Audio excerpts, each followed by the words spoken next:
Hey everyone, my name is KryptoCal, and welcome to the final episode of All the Mods 9, where we take you on our amazing world tour. Woohoo! We made it! I'm very excited to show you all around if you haven't seen all the world, but if you have, hopefully this will spark some amazing memories, because it certainly has for us. Also, we've added a fair amount of stuff since you've last seen the world. We've been working pretty hard to clean it up. But this is where it all began so long ago. About a year and a bit ago, actually. It's been quite a while. 55 episodes in a little over a year or something like that. That is crazy. I still can't believe it. But this is where we spawned in that so long ago, and this was our very treacherous spawn location. We spawned on the edge of this cliff right down there, and we had to work our way up here, and Grace actually regrew, for the memory, our very first tree that we punched. It was a heckin' acacia. It's just the worst. And if you have seen episode 1, you'll know that that was our first adventure, was conquering this ship. Ah yes, this was our little base. There's some phantom membrane. But there's not a whole lot to see around this area. This was just a bit of a throwback, a trip back down memory lane, where we did most of our world building was over at our big base in the overworld, which is quite a distance over in that direction, that way. Southeast. And here we are at the crown jewel of Grace's side of the valley, the Apiary. Prime real estate. Prime real estate. This was probably one of the largest builds we had done at that point. We built the apiary quite early on in this series. This is probably one of the most standout buildings that we had done up until this point, and I think it turned out amazing. Yeah, I'm pretty proud of it.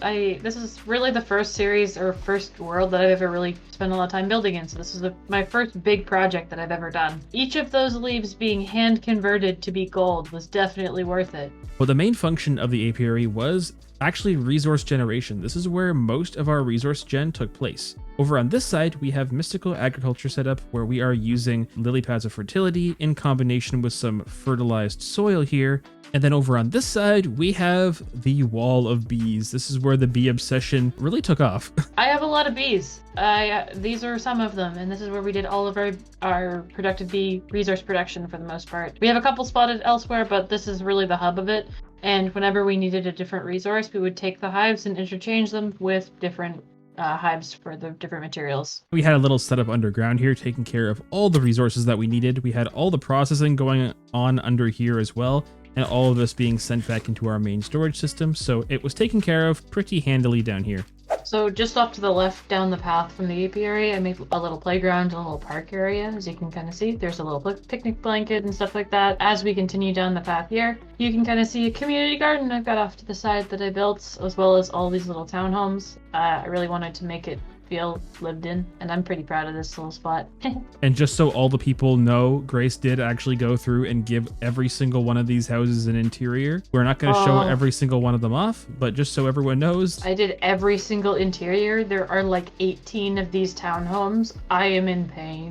After the village houses, Grace has, well, her first big build that she did on the server was this gate. Yeah, I'm actually really proud of this build. It's one of my favorites still to this day. And it's really one of the ones I focused pretty hard on shadows and lighting.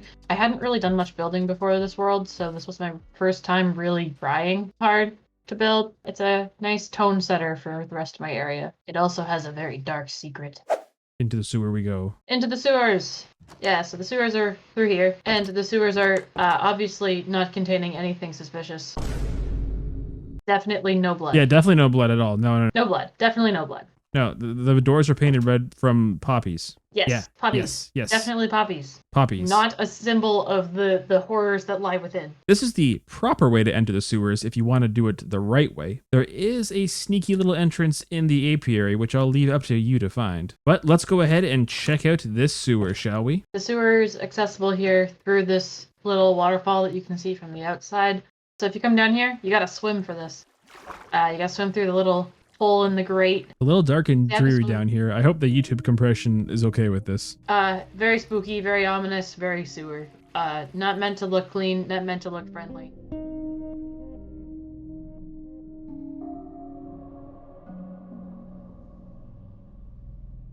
Too spooky. But the sewer is where we decided to set up our blood magic setup and also our evil craft setup. Both were mods that we had to get into to some degree to get the star. and we needed stuff from each of these. So we decided, hey, both of these mods are somewhat similar in their topic. We have a full-size blood altar here with a little setup up here to automate the destruction of certain mobs to fill this altar. We won't talk about that too much. Go ahead and watch that episode if you want it. And this is where we actually have our little teleporter to the demon realm. I like the entrance being kind of broken section of wall. I think that was fun. And this is where we have our dance party. They're terrible.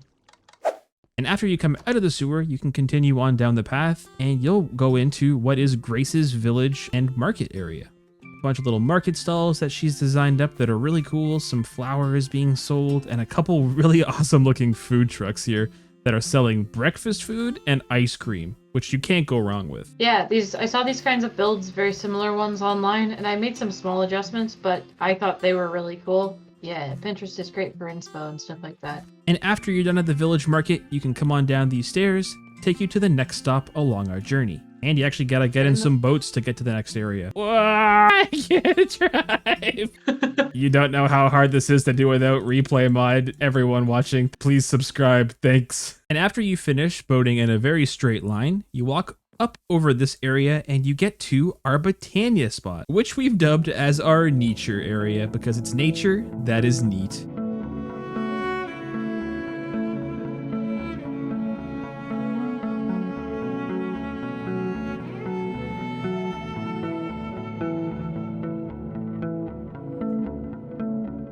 So yeah, this is where we did all of our Botania crafting. We have a couple setups actually set up here. We have our main source of mana that's being produced here. And the way that we actually produced most of our mana was using these Rosa Arcanas. We did set up a Endo Flame setup for a while that was using charcoal, but these Rosa Arcanas actually just use players' experience or any sort of experience that you can pump into them to provide mana. So this was actually a really good mana source for us. It was a pretty robust little system we had going on here. Off to the side, we got some just general trees, custom trees that we built, flowers, a little pond over here. Some other quick highlights are Mr. Potato named Thor, who is holding actually 3 Mjolnirs and his son. His son's name is Spud Rogers.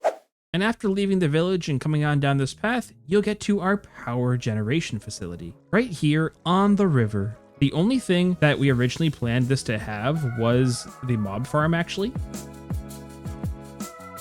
So we converted this part of the build into a power facility where we have a bunch of power reactors that we were using for a lot of our early game power generation. And up here we have our massive induction matrix from Mechanism that is responsible for doing all of the inputting and outputting of our power network for pretty much everywhere in the base. And then coming across the river here with this little bridge, you get over to our museum. And the museum is where we're storing all of the mobs and all the bosses that we defeated along our journey. So inside of here is a compilation of pretty much every single mob or boss mob in the game that we ended up fighting along our journey. And some of these didn't actually appear in videos because they weren't necessarily main bosses or focused progression towards the star. But we decided that a lot of these did deserve a place inside of our museum. But this is a pretty good highlight of what we have. And each of the different wings holds a different type of boss. This guy is still angry about it. But this isn't all the boss mobs that we fought. Oh no. Some of the worst defending mobs couldn't be kept up here. It's way too dangerous. They had to be kept somewhere way more secure.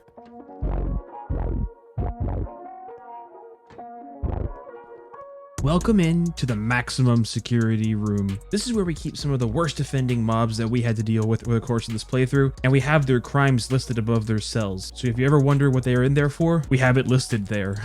The Warden, the Chaos Guardian, Leviathan, this dude, the Hydra from Twilight Forest, and then also the Starlight Crusher. This guy, he broke the dimensional box, so that's a straight to jail, and he's ugly, so you know, yep, these guys will never be leaving here, and they will forever be contained within this special room. And not only are they trapped in their amber casings, they are also in stasis. On an aesthetic level, if you put a piece of amber in the stasis chamber, you don't actually see the amber block, you just see the mob. Some of these mobs actually aren't able to exist outside of their home arena, essentially. The only way that we can see them without the amber is because of the stasis chamber. Just a fun fact. And then continuing on down the elevator, this takes you down to one of our favorite builds that we did in this entire world.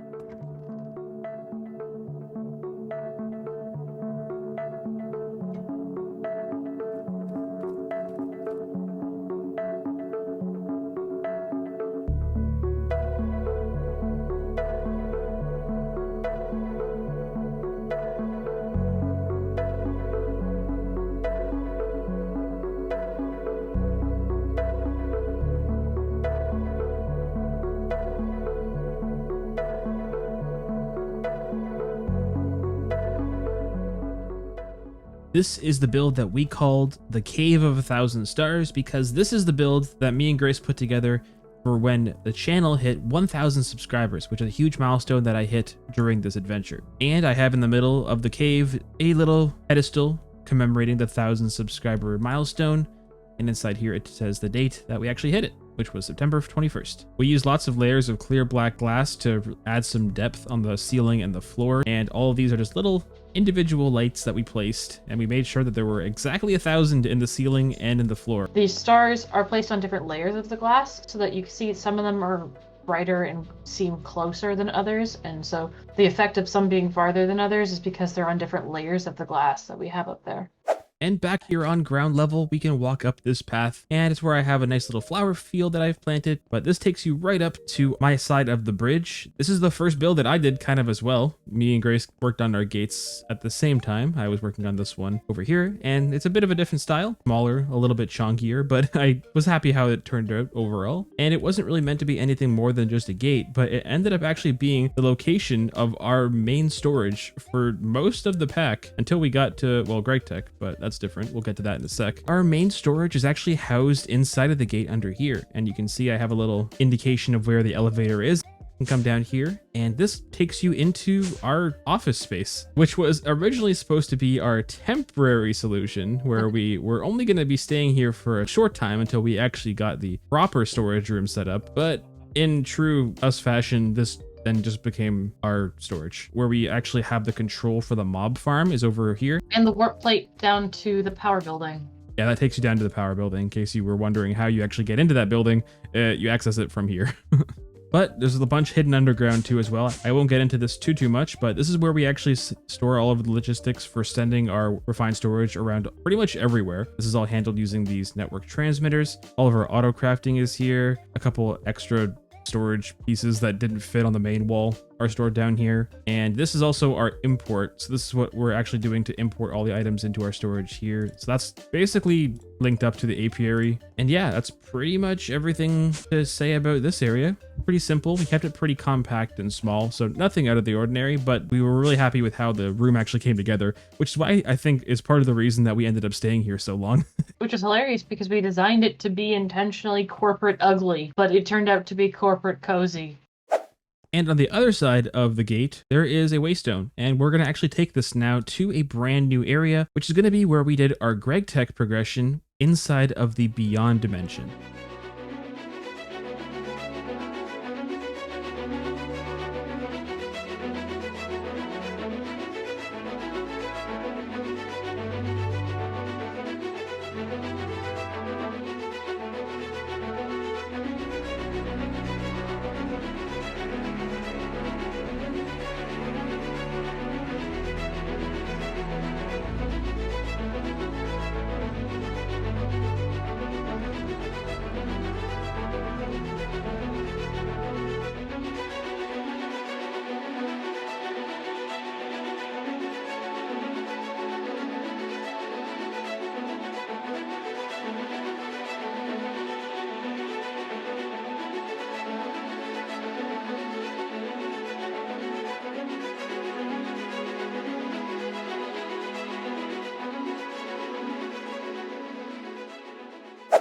And inside of the Star Forge here, where we crafted the Greg Star, we actually transformed the inside of this into a mini apiary here for our Greg Bee, because you can actually have stuff inside of the multi-block and it will still remain as a multi-block. So this is now the home of our Greg Bee, Monsieur Greg. He's got that wonderful name. And after this world download goes up, I'll also be including the schematic files to all of the modular rooms that we designed for KryptoCal. They're pretty handy for just making a nice large area to work in. So with Greg stuff, that's really important, and it worked out really well for us.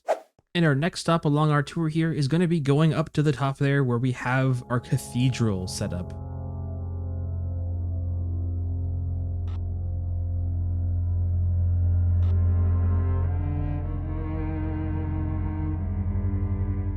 And the cathedral is where we housed a few of our darker mods. As you can see, the aesthetic in here is a little bit spooky and dark. We have occultism over here. Forbidden and Arcanus has its setup over there. for the crafting of the Eternal Stella. And then also over here, we have all of the setups from Apotheosis. There were certain items from Apotheosis that had to be crafted up using certain enchanting values, depending on what we were crafting. So we had to have 3 different setups for those. Overall, this is one of the builds that's changed that I worked on quite a bit in between the episodes, and I put a little more time into the aesthetics in here. I swapped out a couple things. There's some extra blue features in here now. The soul lanterns actually give it a pretty ominous blue glow. I think it's kind of cool. I think the challenge with this build was just because of the location, it felt like it had to be pretty large. So the build itself is quite large. It's one of the larger buildings we've actually done, but there wasn't as much to put inside of it. While we didn't spend as much time detailing this build as we did with other builds in the series, we're still really happy with how it turned out in the end.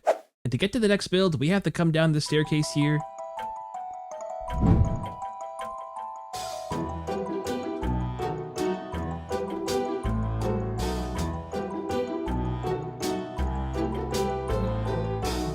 After you come through the portal here, you get into our library that is dedicated to Ars Nouveau. In here, we are basically doing everything that we needed to do for the star, and even then some. We have our little Wixies named Vex and Aura, and what they are doing is actually generating us an absolute ton of source, making use of the alchemical source links and brewing special potions to basically make us infinite source that can then be used to create all of these different essences over here and also be used for our crafting.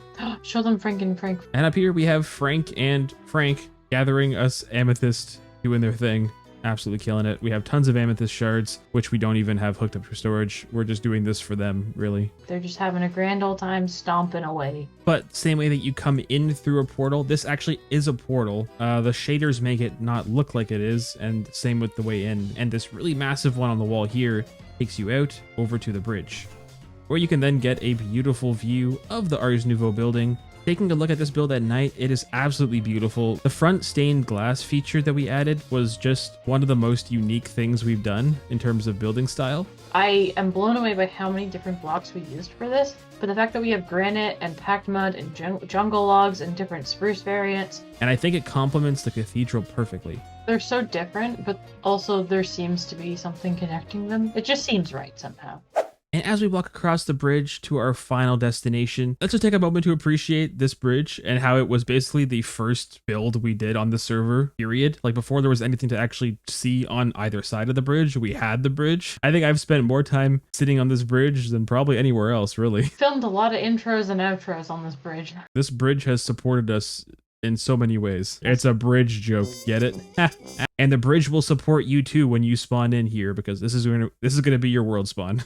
But coming across to our final build, last but not least, let's start our trek up to check out the castle.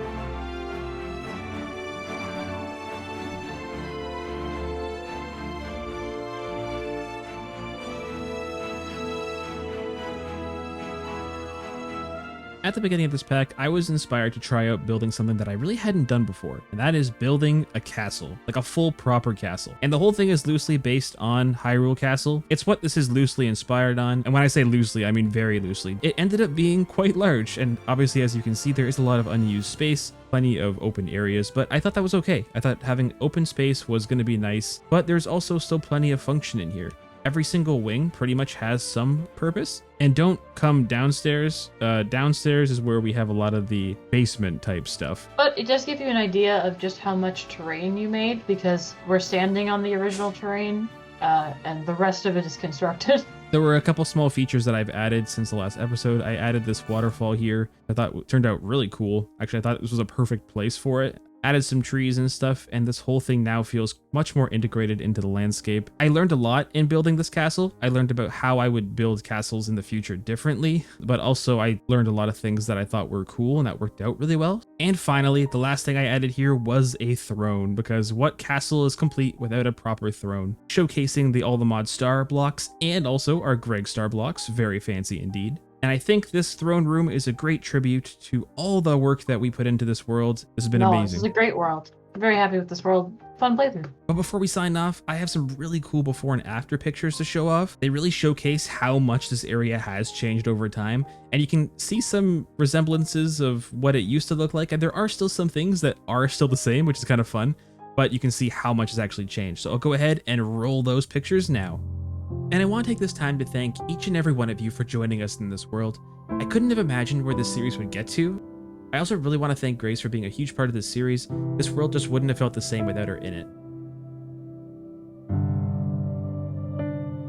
And while I am sad that this chapter is coming to a close, I'm excited for the future and what's in store for this channel.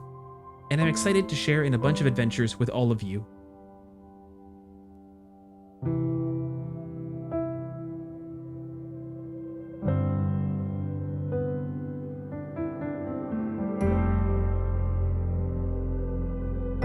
But with all that being said, I think this is a great place to sign off for this series.